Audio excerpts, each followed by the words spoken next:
Are you considering philosophy as an optional for your civil services?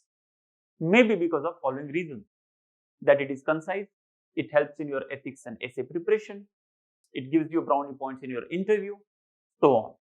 But let me tell you the basic problem that students face, and that is understanding and fundamentals for the philosophy. Unless your understanding and fundamentals are very clear, you cannot build upon the further philosophies and understand it properly.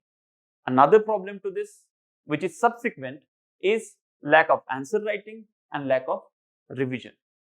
So considering all these problems, we have come up with a foundation course for you, which will have obviously 100 lectures, which will be deliberation based, interactive lectures, followed by weekly answer writing, sectional tests, and the most important thing is after prelims is over, there will be a crash course followed by complete test series, of which you people will be automatically part of.